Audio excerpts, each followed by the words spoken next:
नमस्कार, मैं हूं आपके साथ पूर्णिमा मिश्रा। हमारे खास प्रोग्राम क्या कहते हैं नरेंद्र मोदी में आज आपको सुनवाएंगे पीएम मोदी का वो ऐतिहासिक भाषण जो उन्होंने 7 नवंबर 2019 को हिमाचल प्रदेश के धर्मशाला में दिया। अपने भाषण में प्रधानमंत्री ने कहा कि आज भारत में टूरिज्म को एक पैकेज की तरह प्रमोट किया जा रहा है। नेचर हो, एडवेंचर हो, स्पिरिचुअल हो, मेडिकल हो, इको हो, हर प्रकार के टूरिज्म पर बल दिया जा रहा है और हिमाचल इस मामले में संभावनाओं से भरपूर है। धर्मशाला में ग्लोबल इन्वेस्टर समिट, ये सुनते ही कुछ जरा अटपटा लगता है, लेकिन ये कल्पना नहीं है, सच्चाई, अभूतपूर्व, अद्भुत। बधाई हो आपको।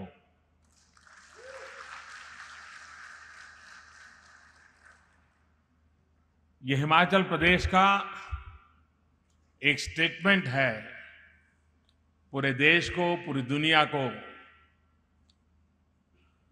कि हम भी अब कमर कस चुके हैं।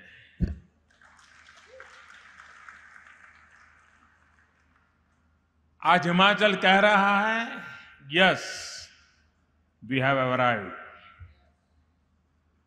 इसलिए सबसे पहले मैं हिमाचल प्रदेश सरकार, श्रीमान जयराम जी और उनकी टीम को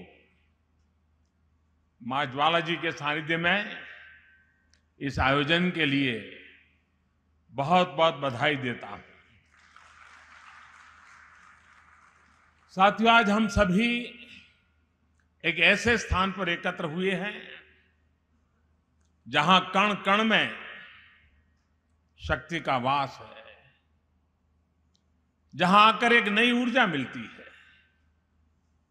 देवियों ने, देवताओं ने, ऋषियों ने, तपस्वियों ने इस स्थान को दिव्यता भी दी है और प्राकृतिक संपन्नता का भरपूर आशीर्वाद भी दिया है।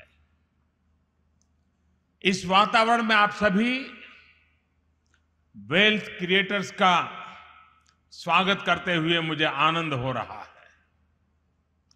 भाई और बहनों, पहले इस प्रकार के इन्वेस्टर समिट्स देश के कुछ ही राज्यों में हुआ करते थे।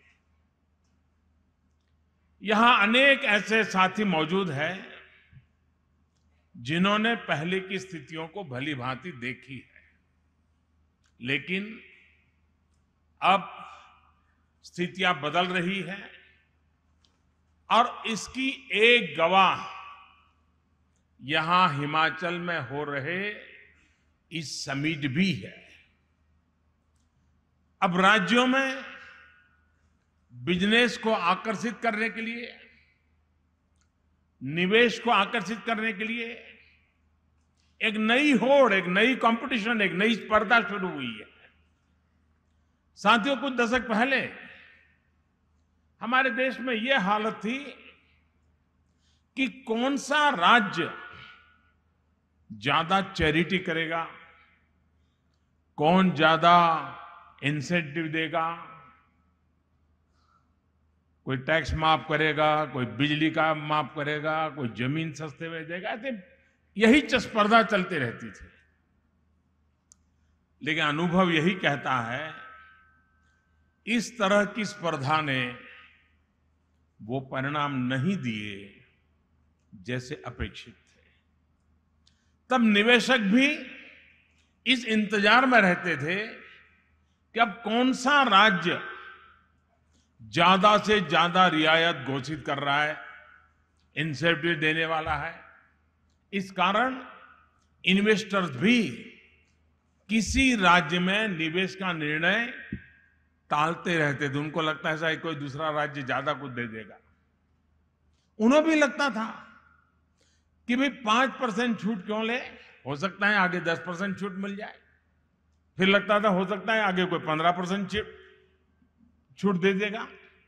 लेकिन साथियों, मुझे संतोष है कि पिछले कुछ वर्षों में इस स्थिति में भी आमूलचूल परिवर्तन आया है।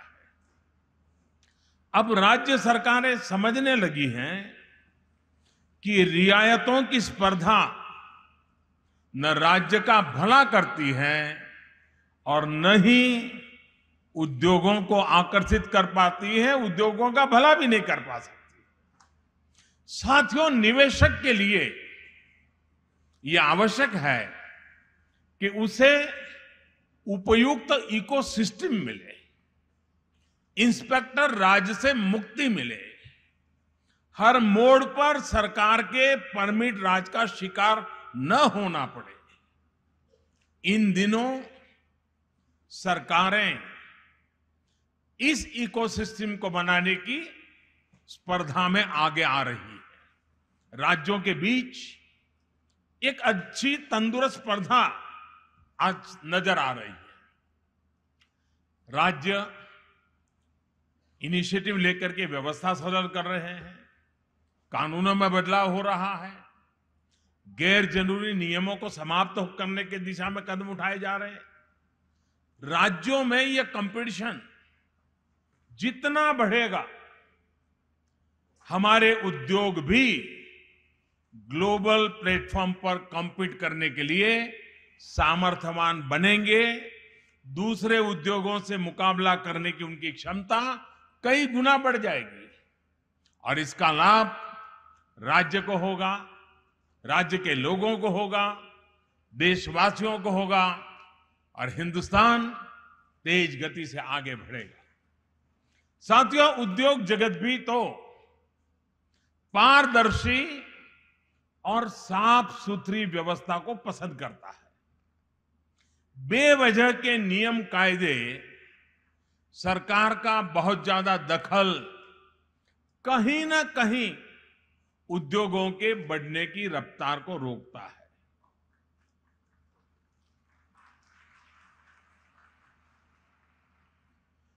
मुझे खुशी है, इसी सोच के साथ हिमाचल प्रदेश सरकार भी कई नए इनिशिएटिव ले रही है, महत्वपूर्ण निर्णय कर रही है, सही दिशा में सरकार भी काम कर रही है।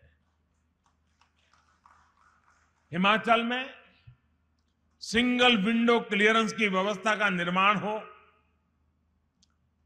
लैंड अलॉटमेंट को ट्रांसपेरेंट किया जाना हो या सेक्टर स्पेसिफिक इंडस्ट्रीज पॉलिसी का गठन, इन कदमों ने यहां के फ्रेंडली एनवायरनमेंट को बिजनेस फ्रेंडली भी बना दिया है।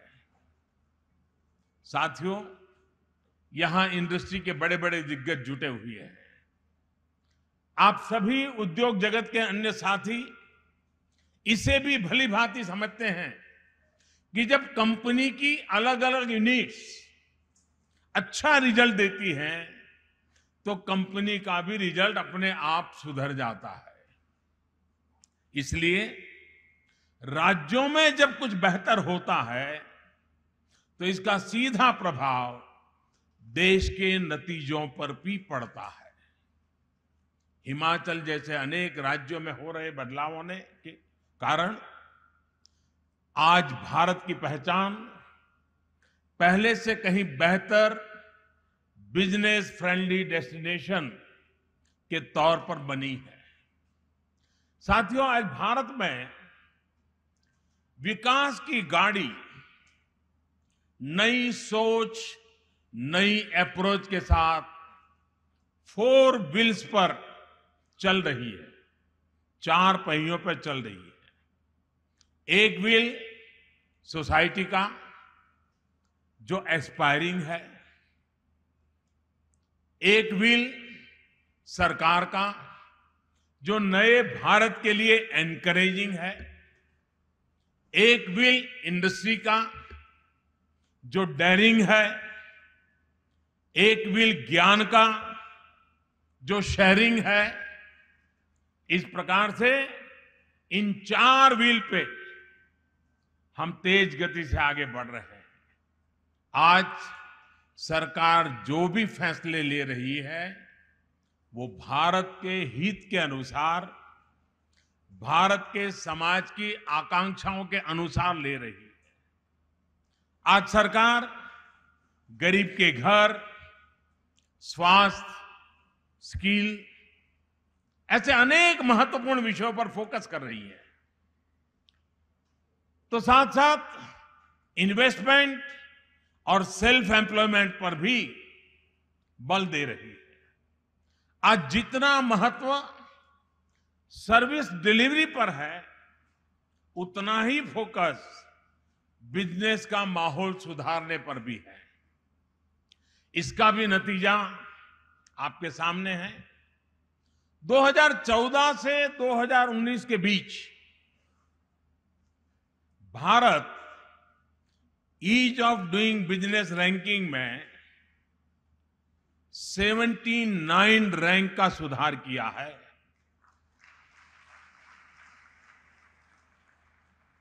इस बार भी हम दुनिया के टॉप 10 परफॉर्मर में से एक हैं।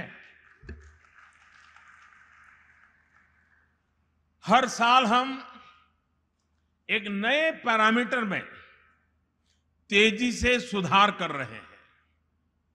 पिछले साल हमने 10 में से 6 इंडिकेटर्स उसमें सुधार करने में सफलता पाई। इस बार इंसॉल्वेंसी के क्षेत्र में भारत ने बहुत बड़ी जंप लगाई है।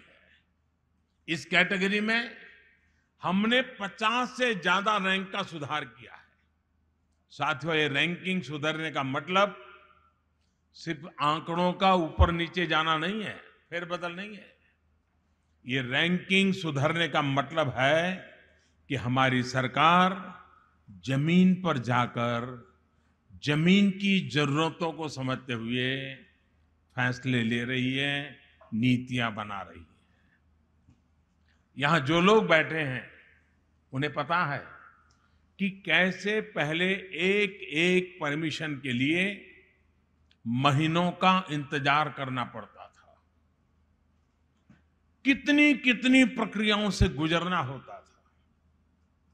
साथियों, ये सिर्फ रैंकिंग में सुधार ही नहीं, बल्कि भारत में बिजनेस करने के तरीके में एक रिवॉल्यूशन है, एक बहुत बड़ी क्रांति है। और इस रिवॉल्यूशन में साल दर साल हम नए आयाम जोड़ रहे हैं, नए सुधार कर रहे हैं। आज के ग्लोबल सिनेरियो में भारत अगर आज मजबूती से खड़ा है तो इसलिए क्योंकि हमने अपनी अर्थव्यवस्था के फंडामेंटल्स कमजोर नहीं पड़ने दिए। हमने मैक्रो इकोनॉमिक में अपनी प्रतिबद्धता निरंतर बनाए रखी है और फिस्कल डिसिप्लिन का कड़ाई से पालन किया है।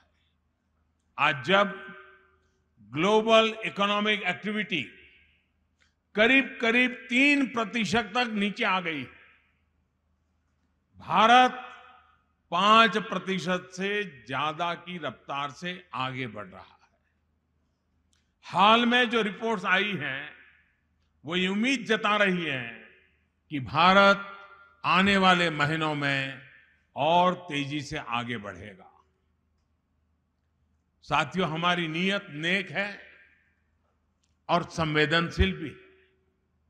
हमारे फैसलों में मजबूती है और इरादों में भी उतनी ही मजबूती है। कोई कल्पना नहीं कर सकता था कि जीएसटी कभी भारत में लागू होगा, और हमने ये करके दिखाया। दिवालिया होने की स्थिति में देश की कंपनियों के पास कोई स्पष्ट एग्जिट रूट नहीं था। आज insolvency and bankruptcy code IBC न सिर्फ एक सच्चाई है, बल्कि लाखों करोड़ की फंसी हुई राशि की वापसी का कारण बन रहा है।